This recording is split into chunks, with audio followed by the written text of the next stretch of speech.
మహిళలు, చిన్నారులు, బాలికలు ప్రతి ఒక్కళ్ళ మీద హత్యలు, అత్యాచారాలు అసలు ఇవి నిత్య కృత్యం అయిపోయాయని చెప్పుకోవచ్చు. ఒక మహిళ హోంమంత్రిగా ఉన్న ఈ రాష్ట్రంలో ఏ వైపు నుంచి మహిళలపై దాడులు జరుగుతాయో తెలియని పరిస్థితి. వీధికొకళ్ళు అసలు పేట్రెగిపోతున్నారంతే. నిజంగా మాట్లాడాలి అంటే వాళ్ళని ఏమని సంబోధించాలో నాకు అర్థం కావట్లేదు. కానీ వయసుతో సంబంధం లేదు, ఆడవాళ్ళైతే చాలు అన్నట్లుగా ప్రవర్తిస్తున్నారు. ఇంత జరుగుతున్నా కూడా చంద్రబాబు నాయుడు గారికి, కూటమి ప్రభుత్వానికి చీమ కుట్టినట్లయినా లేదు. అధికారంలోకి వచ్చి 4 నెలలైంది. ఈ 4 నెలల్లో కూడా ఎన్ని సంఘటనలు. అసలు నాకు అర్థం కాని విషయం ఏంటంటే వీళ్ళకి ఇంత ధైర్యం ఎక్కడి నుంచి వస్తుందో నాకు అర్థం కావట్లా. అంటే పైన ఉన్నది మనవాళ్లే, ఏం జరిగినా చూసుకుంటారు అనేటువంటి ఒక ధైర్యమా, మనన్నేవాడు అడుగుతాడ్రే అనేటువంటి ఒక ధీమానా ఏంటి అసలు? ఇక మన డిప్యూటీ సీఎం గారి ఇలాకాలో జానీలైతే తెగ పేట్రేగిపోతున్నారండి, తెగ. ఈ రోజు కూడా న్యూస్ మీరు చూసుకున్నట్లయితే దళిత బాలికపై, 16 ఏళ్ల బాలికపై దుర్గాడ జానీ అనేటువంటి వ్యక్తి అసలంటే ఊరి శివార్లకి తీసుకెళ్లి ఆటోలో ఎక్కించుకుని ఒక మహిళని కాపలాగా పెట్టి ఆ అమ్మాయి మీద అత్యాచారం చేయడం. ఆయనెవరు? ఈ దుర్గాడ జానీ అనే వ్యక్తి ఆ తెలుగుదేశం పార్టీ పట్టణ అధ్యక్షురాలి భర్త, విజయలక్ష్మి గారు ఆవిడ పేరు. ఆవిడ భర్త, ఆవిడ మాజీ కౌన్సిలర్ కూడా. అంటే ఈ తెలుగుదేశం పార్టీ నాయకులే ఇలాంటి ఘటనలో ఇన్వాల్వ్ అవ్వడం వల్ల పోలీసులు కూడా ధైర్యంగా కేసులు నమోదు చేయలేకపోతున్నారు. ఈ సంఘటనలో కూడా, ఈ దుర్గాడ జానీ సంఘటనలో కూడా డంప్ యార్డ్ లో ప్లాస్టిక్ బాటిల్ ఏరుకునేటువంటి వ్యక్తి పట్టుకుని రెడ్ హ్యాండెడ్ గా పోలీసులకు అప్పచెప్తే అప్పుడు కూడా వాళ్ళు కేసు నమోదు చేయలేదండి. ఆ దుర్గాడ జానీ అనేటువంటి వ్యక్తిని కాపాడడానికే ప్రయత్నం చేశారు. ఇక బాలిక కుటుంబ సభ్యులు పోలీసులపై ఒత్తిడి తీసుకొస్తే ఇక తప్పక వాళ్ళు కేసుని నమోదు చేశారు. ఇది లేటెస్ట్. ఇక మొన్నటికి మొన్న పుంగనూరులో జరిగినటువంటి ఆసిఫియా ఘటన తీసుకున్నట్లయితే ఆ అమ్మాయి కనిపించట్లేదు అని కుటుంబ సభ్యులు ఎప్పుడైతే పోలీసులకి ఫిర్యాదు చేశారో అప్పుడే పోలీసులు గనక సరైన యాక్షన్ తీసుకుని సరిగ్గా మనసు పెట్టి వెతికి ఆ పాపను తీసుకొచ్చి ఆ తల్లికి ఇచ్చుంటే ఎంత బాగుండేదండి. 5-6 రోజుల కాలం గడిపేశారు పట్టించుకోకుండా. చివరికి ఆ పాప చచ్చిపోయి కనిపించింది.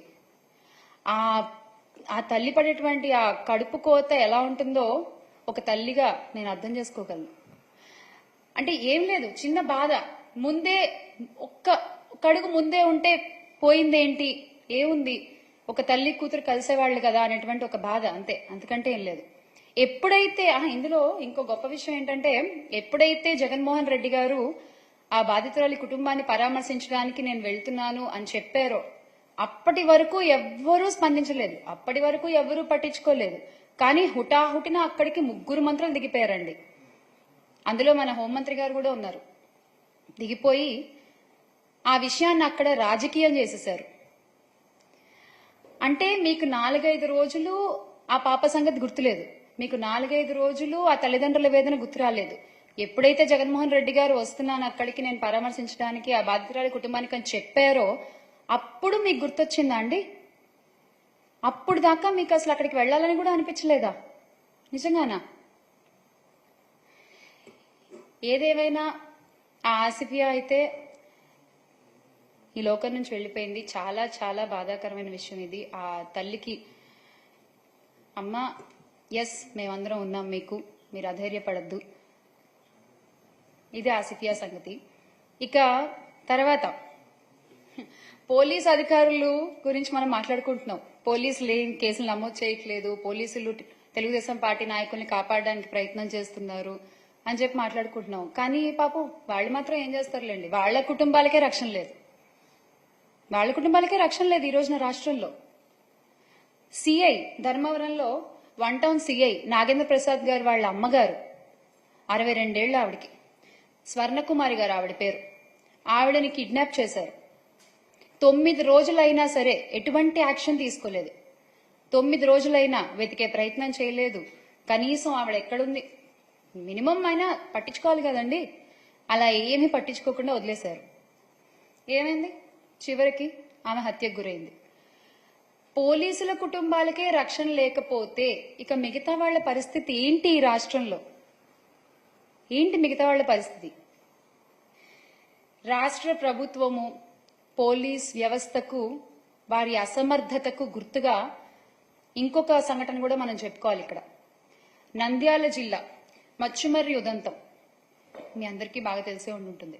మచ్చుమర్రికి చెందిన వాసంతి అనే 5వ తరగతి విద్యార్థినిపై జూలై 7న కొందరు ఆ అమ్మాయిని అపహరించుకుపోయారు. ఆ తర్వాత ఆ అమ్మాయిని అత్యాచారం చేసి వాళ్ళ కుటుంబీకులు పోలీసుల్ని కాపాడమని అడిగితే, కంప్లైంట్ చేయమని అడిగితే, ఆ కంప్లైంట్ ఏదో తూతు మంత్రంగా అలా నోట్ చేసుకుని వాళ్ళకేదో కథ చెప్పారు. అత్యాచారం చేసి కృష్ణానదిలో పడేశారు అని చెప్పేసి చేతులు దులిపేసుకున్నారు. ఆ తర్వాత ఆ అక్యూజ్డ్ సంబంధించిన కుటుంబానికి సంబంధించిన ఎవరో ఒకరిని లాకప్ డెత్ చేసి కేసుని డైవర్ట్ చేసే ప్రయత్నం చేశారు తప్ప ఈ రోజుకి కూడా ఆ బాడీ ఏమైంది ఎవరికి తెలియదు. ఆ కుటుంబానికి ఆ అమ్మాయి బాడీ అందలేదు. ప్రభుత్వం నుంచి ఆ కుటుంబానికి ఎటువంటి న్యాయమూ జరగలేదు. ఏంటండి మహిళలకు మీరు ఇచ్చే గౌరవం? ఏంటండి చిన్నపిల్లల్ని మీరు కాపాడేటువంటి విధానం? ఇదా? మళ్ళీ గౌరవనీయులైన హోమ్ మినిస్టర్ గారు బంగళపూడి అనిత గారు ఒక మహిళ. ఇక కృష్ణా జిల్లా గుడ్లవల్లేరు ఇంజనీరింగ్ కాలేజ్ విషయం తీసుకుంటే 300 మంది అమ్మాయిలు రోడ్డెక్కి బాబు మా వీడియోలు అక్కడ ఉన్నాయి అని లబో దిబోమని మొత్తుకుంటున్నా కూడా గుట్టు చప్పుడు కాకుండా ఆ ఇష్యూని భలే మట్టు పెట్టేశారు. అసలు అంటే ఇమ్మీడియట్ గా హాలిడేస్ ఇచ్చేసి, ఇమ్మీడియట్ గా పిల్లల్ని వాళ్ళ ఇళ్లకు పంపించేసేసి, అసలు ఇక్కడ ఏం లేవు, అసలు ఇక్కడ ఏం జరగలేదు. అరే కళ్ళ ముందు చెప్తున్నారు కదా ఆడపిల్లలందరూ వచ్చి, అది మీకు కనిపించట్లేదా? కావాలని చెప్తారా? సరదాగా చెప్తారా ఆడపిల్లలు ఇలాంటి విషయాల్లో? ఇంకొక ఇంట్రెస్టింగ్ విషయం ఏంటంటే ఇందులో లోకేష్ గారు కూడా అసలు ఇక్కడ కెమెరాలు ఉంటే చూపించాలి మీరు అని చెప్పి క్వశ్చన్ చేయడం అనేది చాలా, అసలు ఏమని సంబోధించాలో కూడా నాకు అర్థం కావట్లేదు. అది ఆయన ఒక గౌరవనీయ పదవిలో ఉండి ఆయన అసలు అలా మాట్లాడచ్చా? ఎంత అండగా నిలబడాలండి ఆ అమ్మాయిలకైనా. కానీ ఆయన చేసిన పని ఏంటి? ఉన్నాయా కెమెరాలు? ఎక్కడున్నాయి? చూపించండి. ఇదా? మళ్ళీ మీ మంత్రి శాఖలో ఒక మహిళ ఒక గొప్ప పదవిలో ఉండడం, హోంమంత్రిగా. చాలా అన్యాయం అండి ఇది, నిజంగా చాలా అన్యాయం. ఇదే జగనన్న ప్రభుత్వంలో తీసుకున్నట్లయితే క్షేత్ర స్థాయిలో మహిళలకు, చిన్నారులకు, బాలికలకు జగనన్న ప్రభుత్వం అండగా నిలబడింది. దిశా చట్టం ద్వారా ఆ దిశా లక్ష్యాన్ని ఇమ్మీడియట్ గా చేరుకోవడానికి మొబైల్ పోలీసు వ్యవస్థ, మహిళా పోలీసులు, వాలంటీర్లు అందరూ ఒకరికొకరు చేదోడు వాదోడుగా ఉంటూ అసలు ఇలాంటి సంఘటనలు జరగకుండా అడ్డుకునేవారు. జరిగినా ఇమ్మీడియట్ యాక్షన్ తీసుకునేవాళ్లు.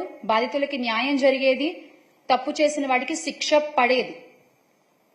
అంత గొప్ప వ్యవస్థని మీరు భ్రష్టు పట్టించారు. అడ్డు అదుపు లేకుండా ఈ రోజున నేరగాళ్లు చెలరేగిపోతున్నారు. ఎందుకు ఆగుతారు? ఇలాంటి గొప్ప గొప్ప వ్యవస్థలు ఉన్నప్పుడు వాటిని అలా ఉంచితేనే మంచిదేమోనండి. ఏమో నాకు అనిపించింది నిజంగా ఈ రోజున. ఇక తప్పుడు ప్రచారాలు, అభూత కల్పనలు సృష్టించి ఆ నీడలో చంద్రబాబు గారి ప్రభుత్వం తప్పించుకోవాలని చూస్తున్నారు. ప్రతి విషయంలోనూ అలాగే చేస్తున్నారు. ఏమనుకుంటున్నారు? ఎవరు చూడట్లేదు అనుకుంటున్నారా? లేకపోతే చూసినా పట్టించుకోవట్లేదు అనుకుంటున్నారా? ఎవరు అడుగుతారులే అనుకుంటున్నారా? ఏమనుకుంటున్నారు మీరు? అసలు ఇదంతా ఎందుకండి? నాదే అసలు ఒక పెద్ద ఉదాహరణ. గుడ్లవల్లేరు ఇవన్నీ పక్కన పెడితే నాదే ఒక పెద్ద ఉదాహరణ. నా కేసు తీసుకుంటే నా గురించే ఇప్పుడు నేను మాట్లాడుతున్నాను, ఎవరి గురించి సంబోధించట్లేదు ఇక్కడ. ఏ రోజునైతే జగన్మోహన్ రెడ్డి గారు నన్ను అధికార ప్రతినిధిగా నియమించారో, అనౌన్స్ చేశారో ఆ రోజు నుంచి మానసికంగా ఎంత కృంగదీయాలో అంతా కుంగదీసే ప్రయత్నం చేస్తున్నారు. లోకేష్ ఫేక్ న్యూస్ ఫ్యాక్టరీ వాళ్ళు, తెలుగుదేశం పార్టీ కార్యకర్తలు, అమెరికాలో ఉండేటువంటి తెలుగుదేశం పార్టీ అభిమానులు, కొన్ని అయితే అఫీషియల్ తెలుగుదేశం పార్టీ హ్యాండిల్స్ నుంచే అసభ్యకరమైన మెసేజ్లు. ఆ పేపర్లు కూడా నేను మీకు ఇప్పుడు చూపిస్తాను సార్, ఒకసారి చూడండి. ఆ గ్రూప్ ఏంటండి? ఆంధ్ర రాష్ట్ర రాజకీయాలు గ్రూప్. ఆ గ్రూప్ లో చూడండి, నా నెంబర్ని అఫీషియల్ గా పెట్టేసి ఆ మెసేజ్ చూసారా మీరు? నేను నా నోటితో చదవలేను. ముంజని తగులుకోండి, బ్లడ్ దారలు కట్టాలా, చెవుల్లోంచి వేరేగా అనుకోవద్దు అంట. ఏంటండి అసలు ఆ పదజాలం? ఏంటండి ఆ మాటలు? ఇలాగా మీరు మాట్లాడుకునేది మీ గ్రూపుల్లో, మీ తెలుగుదేశం పార్టీ గ్రూపుల్లో మీరు మాట్లాడుకునేటువంటి భాష ఇలా ఉంటుందా? నాకు తెలీదు ఇప్పటిదాకా. ఇక తర్వాత చూడండి, ఆ రోజు నుంచి నాకు వచ్చేటువంటి మిస్ కాల్స్ అన్నమాట ఇవి. ఇంకెత్తడం మానేసా నేను అసలు. ఎన్ని కాల్స్ రోజుకి తక్కువలో తక్కువ 900 కాల్స్ అండి. అది తక్కువ. ఈ ఐకమత్యం చక్కగా నేరాలు చేసిన వాళ్ళని పట్టుకోవడంలో చూపించుంటే ఒక్క అమ్మాయి కూడా బలయ్యేది కాదు, ఒక్క తల్లికి కూడా కడుపుకోతుండేది కాదు. నిజంగా నాకు అనిపించింది, నేను మాట్లాడుతున్నా ఇవాళ. అలాగే చూడండి, అక్కడ మీరు చదవచ్చు టెక్స్ట్ మెసేజ్లు అన్నమాట అవి. నాకు ఫోన్ ఎత్తవే, ఇంకా సైలెంట్ లో పెట్టేస్తాం కదా, ఫోన్ ఎత్తవే అంటూ మెసేజ్లు. ఇటుపక్క చూస్తే అసలు ఎవరో కూడా తెలియదు. మళ్ళీ అడ్వకేట్ అంట ఆయన, అదిగో చూడండి, జగదీష్ అడ్వకేట్ అంట. ఆ నెంబర్ కూడా చూడొచ్చు మీరు అక్కడ, 9441950333. డబ్బులు ఎంత తీసుకున్నావు, what happen to the amount, ఇది వాళ్ళు మాట్లాడేది. సార్ నెక్స్ట్ స్లైడ్ కదా ప్లీజ్. సో చూడండి ఆ మెసేజ్ చూడండి ఒకసారి. అసలు నా భర్త గురించి మాట్లాడే హక్కు మీకు ఎవరిచ్చారు? నా ఫ్యామిలీ గురించి మాట్లాడే హక్కు మీకు ఎవరిచ్చారు? అంటే ఇంకా మీరు ఎంత వరకు వెళ్తారో అంతవరకు, ఎండ్ అనేది ఏమి ఉండదా మీకు అసలు? ఇంకా ఎడ్జ్ అనే పాయింట్ ఏమి ఉండదా మీకు? ఇంకా నోటికి ఎంత వస్తే అంత మాట్లాడడమేనా అసలు? నేను ఇక్కడ చాలా క్లియర్ గా నెంబర్స్ కూడా చెప్తున్నా చూడండి. ఈ నెంబర్ కూడా మీరు చూడొచ్చు, 9966929946. ఆ భాష చూసారా మీరు? ఇది చూడండి, పైసా శ్యామల ఎందుకు ఇలా మాట్లాడుతున్నావు, నీకెందుకు రాజకీయాలు, డూప్లికేట్ దానా, నాకెందుకు రాజకీయాలా? అవునా, తెలుస్తుంది ఎందుకో మీకు త్వరలో. కొంచెం జ్ఞానంతో ఆలోచించు, నువ్వేంటో 100 మందికి తెలుసు. నీ హోటల్ సీక్రెట్, ఓటమి ప్రభుత్వం వచ్చి 4వ నెల. అసలు ఏం మాట్లాడుతున్నారు? వాళ్ళు పెట్టేదానికి వాళ్ళకే ఒక్కోసారి నాకు అనిపిస్తుంది అసలు. అంటే ఇంకా అర్థం చేసుకునే వాళ్ళకైతే ఏమైనా చెప్పొచ్చు, ఇలాంటి వాళ్ళకి ఇంక మనం ఏం మాట్లాడతాం చెప్పండి? ఇవి వాళ్ళు పెట్టే మెసేజ్లు. నాకు ఒక అఫీషియల్ హ్యాండిల్ ఉంది ట్విట్టర్ లో, జేపీఆర్ యువగళం. మన లోకేష్ గారి యువగళాన్ని స్ఫూర్తిగా తీసుకుని పెట్టినటువంటి పేజ్ అనుకుంటా అది. సో ఆ యువగళంలో డైరెక్ట్ గా ఇక్కడ చూస్తే నా నెంబర్ అలా పెట్టేశారు అంతే. పెట్టేసి this is just to bring this to your notice if you weren't aware, ఇది శ్యామల నెంబర్ అని పెట్టేశారనమాట. పాపం నాకు ఎవరో ఒక ఆయన మంచి వ్యక్తి, మేడం మీరు పోలీస్ కంప్లైంట్ ఇవ్వండి, ఇలా ప్రైవసీని భంగం చేస్తూ నెంబర్ పెట్టడం తప్పు ట్విట్టర్లో ఆర్ ఎనీ సోషల్ మీడియాలో అని చెప్పి పాపం ఎవరో ఒక ఆయన నాకు పంపించారు. ఇంకా అటుపక్క కూడా మీరు చూస్తే ఎన్ని మెసేజ్లు, ఆ నెంబర్స్ కూడా I really want to show the numbers. ఆ నెంబర్స్ ఏంటి? ఎస్, మీరు మీ రెడ్ బుక్ లో ఏం రాస్తున్నారో నాకు తెలియదు, కానీ మీరు చేసేవన్నీ, రాష్ట్రంలో జరుగుతున్నవన్నీ ప్రజలు చూస్తున్నారు, దేవుడు చూస్తున్నాడు, దేవుడు రాస్తున్నాడు, ప్రజలు కూడా రాసుకుంటున్నారు. మీకు అన్నిటికీ సమాధానం చాలా త్వరలోనే దొరుకుతుంది.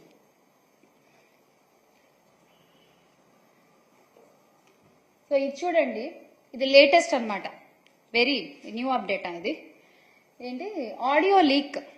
నేను అవంతి శ్రీనివాస్ గారితో నేను ఫోన్లో మాట్లాడిన ఆడియో లీక్ ఎంత ఫేక్ చేశారంటే పాపం, అంటే వాళ్ళకి నా గురించి సరిగ్గా తెలియదు అనుకుంటా. డీటెయిల్స్, పర్సనల్ డీటెయిల్స్ కొంచెం వర్కౌట్ చేసి చేయాల్సింది అదేదో. అందులో ఆడియో లీక్ లో ఏమని ఉంటుందంటే, ఆయన అడుగుతారు నన్ను, అవంతి శ్రీనివాస్ గారు, ఏం మా ఇంట్లో అందరూ వెళ్ళిపోయారా, పిల్లోడు కాలేజ్కి వెళ్ళిపోయాడా అని అడుగుతారు. కాలేజ్కి వెళ్ళిపోయారు అని నేను చెప్తాను అనమాట. దాంట్లో మీకు ఆ లింక్ తర్వాత వాళ్ళు ప్రొవైడ్ చేస్తారు. వెళ్ళిపోయారని చెప్తా. నా కొడుకు 2nd క్లాస్ అండి, నా కొడుకు చిన్న పిల్లోడు. ఎలా మీరు ఇలా డీటెయిల్స్ సరిగ్గా కనుక్కోవాలి కదా, ఫేక్ చేసినా సరిగ్గా చేయాలి కదా మీరు. పోనీ ఎవరిని అడిగినా చెప్తారు కదా నా గురించి, 100 మందికి తెలుసు నా గురించి అని మీరేగా చెప్పింది. ఇలాగా మీరు చేసేది. మళ్ళీ ఏమన్నా అంటే మేము మహిళలకు అంత గౌరవం ఇస్తాం, ఇంత గౌరవం ఇస్తాం అని చెప్పుకుంటారు. ఇదేనా మీరు ఇచ్చే గౌరవం? అనిత గారు చెప్పండి, మీరు కూడా ఒక మహిళే కదా, ఇదేనా అండి ఒక మహిళని మీరు ట్రీట్ చేసే విధానం? ఇంకొక స్లైడ్ ఉంటుంది చూడండి, అగో వైఎస్ఆర్సీపీ అదేంటది, glory to ఎన్సీబిఎన్. What is your glory? Chandrababu Naidu గారు, వాట్ ఈజ్ యువర్ గ్లోరీ? అంటే ఇక్కడ నేను ఎప్పుడో డాన్స్ చేస్తూ చేసిన ఒక రీల్ ని పెట్టి యువజన శృంగార రసిక పార్టీ అంట. అసలు అంటే ఇంకా మరి సినిమాల్లోంచి వచ్చిన వాళ్ళు రాజకీయాల్లోకి రాకూడదా ఏంటి? నాకు అర్థం కాదు, చెప్పండి. సినిమాల్లో వర్క్ చేసిన వాళ్ళు, ఇండస్ట్రీలో వర్క్ చేసిన వాళ్ళు రాజకీయాల్లోకి రాకూడదా? ఒక చిన్న సందేహం అండి, ఏమనుకోవద్దు. తెలుగుదేశం పార్టీని స్థాపించిన గౌరవనీయులు స్వర్గీయ ఎన్టీ రామారావు గారు, ఆయన ఎవరండి? ఆయన ఇండస్ట్రీ పర్సనేగా, ఆయన ఒక నటుడేగా. ముందు ప్రజారాజ్యాన్ని స్థాపించిన చిరంజీవి గారు, ఆయన ఎవరండి? ఆయన ఒక నటుడే కదా. ఎందుకు ఇప్పటి మన డిప్యూటీ సీఎం గారు పవన్ కళ్యాణ్ గారు, ఆయన ఎవరు? ఆయన నటుడే కదా. అంటే అబ్బాయిలు వస్తే పర్వాలేదు, అబ్బాయిలు వస్తే సూపరు, అమ్మాయిలు వస్తే మాత్రం అంతకుముందు వాళ్ళు చేసిన ఇలా పోస్ట్ చేసేసి మీకు నచ్చినటువంటి టెక్స్టులు రాసేసి క్యాప్షన్లు పెట్టేసి ఇలా చేస్తారా మీరు? ఇది ఎంతవరకు కరెక్ట్ అండి? బాలకృష్ణ గారు, ఆయన కూడా ఒక నటుడే కదా. ఇప్పుడు బాలకృష్ణ గారు వాళ్ళ అబ్బాయి కూడా కొత్తగా మోక్షజ్ఞ గారు కూడా ఒక మూవీ చేస్తున్నారు. ఏమో ఇప్పుడు అంటే ఇప్పుడు ఆయన సినిమాల్లో ఆయన వాళ్ళు ఉన్నారు కాబట్టి అబ్బాయిలు వాళ్ళందరూ గొప్పోళ్ళు. ఇప్పుడు రేపు పొద్దున్న మోక్షజ్ఞ గారి సినిమాల్లో పక్కన ఏ హీరోయిన్ చేసినా, వాళ్ళు ఏ పాటలు చేసి డాన్సులు చేసినా అంటే హీరోయిన్ మరి పెడతారో పెట్టరో. మరి అమ్మాయిలు ఇలా డాన్సులు చేయకూడదు కదా. ఏంటండి అసలు? మీ పార్టీలోనే ఇంతకు ముందు జయసుధ గారు ఉన్నారు, జయప్రద గారు ఉన్నారు, కవిత గారు ఉన్నారు. అంటే వీళ్ళందరి వ్యక్తిత్వాల గురించి మీరేం చెప్పాలనుకుంటున్నారు? ఓహో, వాళ్ళు మీ పార్టీ వాళ్ళు కదా. Okay okay okay. సో మీ పార్టీలో ఉంటే ఓకే. మహిళలు ఇండస్ట్రీ నుంచి వచ్చిన వాళ్ళు మీకు నచ్చని మీ వ్యతిరేక పార్టీలో ఉంటే మాత్రం వాళ్ళకి వ్యక్తిత్వాలు ఉండవు. వాళ్ళ వ్యక్తిత్వాల గురించి మనం ఏదైనా మాట్లాడేస్తాం, వాళ్ళ మీద మనం ఎంత అభాండాలైనా వేసేస్తాము, ఎంతైనా ట్రోల్ చేసేస్తాం. అంతేనా? అంతేనా మీరు చెప్పదలుచుకున్నది? చూడండి ఆ ట్రోల్స్ అసలు ఎక్కడెక్కడ వెతికావు నైట్. అసలు ప్రతిది అంటే ఇంకా మహిళ అనగానే ఇలా ట్రోల్ చేయడము మీకు అలవాటైపోయిందండి. బేసిక్గా అలవాటైపోయింది. అంటే ఇప్పటివరకు నా మీద కానీ ఆర్ రోజా గారి మీద కానీ మీరు చేస్తున్నటువంటి ట్రోల్స్ కానీ, మీరు అంటున్నటువంటి మాటలు కానీ, ఇవన్నీ ఏంటంటే చేసే వాళ్ళకి ధైర్యం, మనోళ్ళు ఉన్నారు చూసుకుంటారులే అనేటువంటి ఒక ధైర్యం. ఆ ధైర్యాన్ని ఇస్తుంది మీరు కాదా అండి? ఆ ధైర్యాన్ని ఇస్తుంది మీరు కాదా అని అడుగుతున్నా నేను. ఇలా ట్రోల్స్ చేసే వాళ్ళకైనా, ఇలా సైబర్ క్రైమ్లు చేసే వాళ్ళకైనా, లేదా మహిళల మీద, బాలికల మీద, చిన్నారుల మీద ఇలా అత్యాచారాలు, అఘాయిత్యాలు చేసే వాళ్ళకైనా, హత్యలు చేసే వాళ్ళకైనా ధైర్యాలు ఇస్తోంది మీరు కాదా? మొట్టమొదటిసారి ఒక్కళ్ళు తప్పు చేయగానే ఇమీడియట్ గా యాక్షన్ తీసుకుంటే రెండో తప్పు జరగదు కదా. మీరు ఎందుకు తీసుకోవట్లేదు? అంటే మీ పార్టీ నాయకులు అందులో ఇన్వాల్వ్ అయి ఉన్నారనా? దీనికి ఖచ్చితంగా సమాధానం చెప్పాలండి. కూటమి ప్రభుత్వం దీనికి ఖచ్చితంగా సమాధానం చెప్పాలి. మీరు అధికారంలోకి వచ్చింది ఎందుకు? మహిళల్ని కాపాడాల్సిన బాధ్యత మీ మీద లేదా? చిన్నపిల్లల్ని కాపాడాల్సిన బాధ్యత మీ మీద లేదా? ఇలాంటి రాబందులు క్రూరముగాల నుంచి కాపాడే ధర్మం మీది కాదా? చెప్పండి. ఇంత దారుణంగా సైబర్ క్రైములకు దిగుతున్నారు అంటే ఈ రాబందులంతా, చిన్న పిల్లల మీద దూకుతున్నారంటే వీళ్ళంతా, ఈ కామాందులంతా వాళ్ల వెన్నుల్లో వణుకు పుట్టించే బాధ్యత మీది కాదా? దీనికి ఏం సమాధానం చెప్తారో చెప్పాలి నాకు. I will be waiting. విచిత్రమైన విషయం ఏంటంటే, మహిళల రక్షణ, శాంతి భద్రతల అంశాల మీద దృష్టి పెట్టాల్సిన పోలీసులు ఇప్పుడు ఎలా అయిపోయారంటే, వచ్చే రాజకీయ విమర్శలన్నింటినీ కూడా వాళ్ల బాధ్యతగా తీసుకుంటున్నారు పాపం వాళ్ళు. ఎస్, ఎవరెవరైతే ప్రస్తుతం మీరు చూడొచ్చు, ప్రస్తుతం ప్రభుత్వం మీద ఎవరైతే ఒక విమర్శ చేస్తారో అది ప్రభుత్వ బాధ్యత కాదు, అది మా బాధ్యత. దానికోసం పనిచేస్తున్నారు పోలీస్ వ్యవస్థ అంతా. ఇప్పుడు చూడండి, ఆంధ్రప్రదేశ్ పోలీస్ ఇక్కడ కూడా మీరు చూడొచ్చు. AP police Twitter handle TDP Twitter handle గా ఎప్పుడు మారిపోయిందో నాకు తెలియదు. మరి ఇసుక సిండికేట్ గురించి ప్రశ్నిస్తే చర్యలు తప్పవని హెచ్చరిస్తారు. రాజకీయ విమర్శలకు పోలీసులకు అసలు ఏంటండి సంబంధం? ఎందుకు రాజకీయాలకు పోలీస్ శాఖ వేదిక అవుతోంది? ఎందుకు? వై? రాష్ట్రానికి 14 లక్షల కోట్లు అప్పు ఉంది అని చంద్రబాబు నాయుడు గారు చెప్పారు. ఇప్పటి వరకు ఒక్క ఆధారాన్ని కూడా ఆయన చూపలేకపోయారు. మరి ఆయన మీద ఏం చర్య తీసుకుంటారు? 30,000 మంది అమ్మాయిలు మిస్సింగ్, 30,000 మంది అమ్మాయిలు మిస్సింగ్. అసలు నేను అధికారంలోకి రాగానే నేను అందరినీ తీసుకొచ్చి నిలబడతాను అని అబద్ధపు ప్రచారాలు చేశారే పవన్ కళ్యాణ్ గారు. మరి ఆయన మీద మీరు ఏం చర్యలు తీసుకుంటారు? పోలీస్ వ్యవస్థ మొన్నటికి మొన్న కల్తీ నెయ్యి కలిసింది అని చెప్పి తిరుమల లడ్డు విషయంలో మొత్తం దేశం అంతా కూడా ఉలిక్కి పడింది ఒకసారి మీరు చేసిన వ్యాఖ్యలకి. ఎంతో మంది హిందువుల మనోభావాలు దెబ్బతీశారే మీ అబద్ధపు ప్రచారాలతో. మరి వాళ్ల మీద మీరు ఏం చర్యలు తీసుకుంటారు? ఈ కామెంట్ల ఆధారంగా సోషల్ మీడియాలో విస్తృత ప్రచారాలు, అబద్ధ ప్రచారాలు చేస్తున్న ప్రతి ఒక్కళ్ళ మీద మీరేం చర్యలు తీసుకుంటారు? నా మీదనే ఇంత నీచ కామెంట్లు, ఇంత అబద్ధ ప్రచారాలు చేస్తున్న వాళ్ళ మీద మీరు ఏం చర్యలు తీసుకుంటారు? చెప్పండి, తెలియాలి నాకు. అంటే మీరు అనుకుంటూ ఉండొచ్చు, కొంచెం వీళ్ళని ఇబ్బంది పెడితే, కొంచెం నొక్కి పెడితే ఏముంది, భయపడి వెళ్ళిపోతారులే అని మీరు అనుకుంటుండొచ్చు.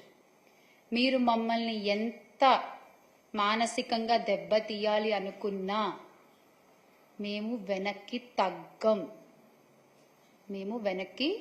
తగ్గం.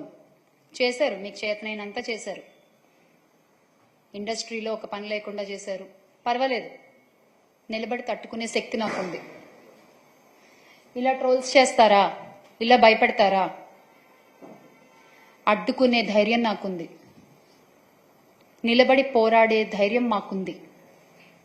మా పార్టీలో ఉన్న మహిళా నేతలపై మీరు ఎంత అసభ్యకరంగా మాట్లాడినా, మమ్మల్ని ఎంత కృంగదీయాలని చూసినా వెనకడుగు వేసే ప్రసక్తి లేదు. రాష్ట్రంలో మహిళలపై జరిగినటువంటి ఈ అత్యాచారాల్ని, అఘాయిత్యాలకి, హత్యలకి, ఇవన్నీ పాల్పడుతున్న నిందితులపై మీరు కఠిన శిక్ష తీసుకోవాలి, ఖచ్చితమైన యాక్షన్ తీసుకోవాలి. ఆ నిందితులకి శిక్ష పడాలి.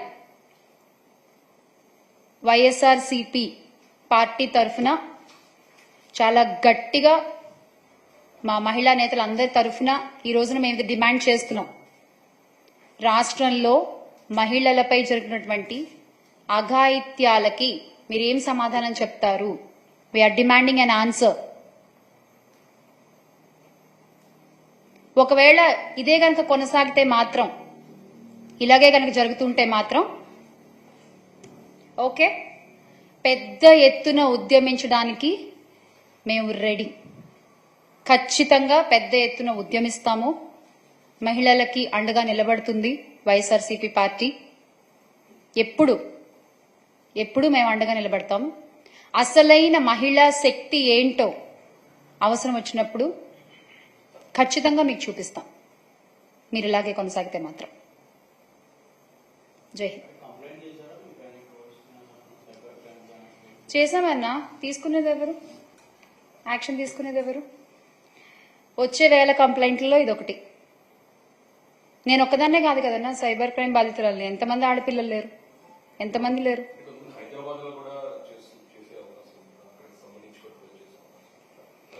అమెరికా నుంచి కూడా ట్రోల్ చేస్తున్నారన్నా. మీరు ఓన్లీ హైదరాబాద్ అడుగుతున్నారు, అమెరికా నుంచి కూడా ట్రోల్ చేస్తున్నారు. అక్కడి నుంచి అంటే వీళ్ళు ఏంటంటే, ఇది ఓకే మన అపోజిట్ పార్టీ సినిమా ఇండస్ట్రీ నుంచి వచ్చారు, తేలిక చులకన, అందరి వేళ్ళు అక్కడి నుంచే ఉన్నాయి ఇందాక మనం మాట్లాడుకున్నట్టు. కానీ పక్క వాళ్ళ మీద బొజ్జు జల్లడం మాత్రం చాలా ఈజీ. అది కరెక్ట్ కాదు కదన్నా. అంతే, భయపెట్టేస్తే భయపడి పారిపోతారు అనుకుంటున్నారు. ఏం పర్వాలేదు.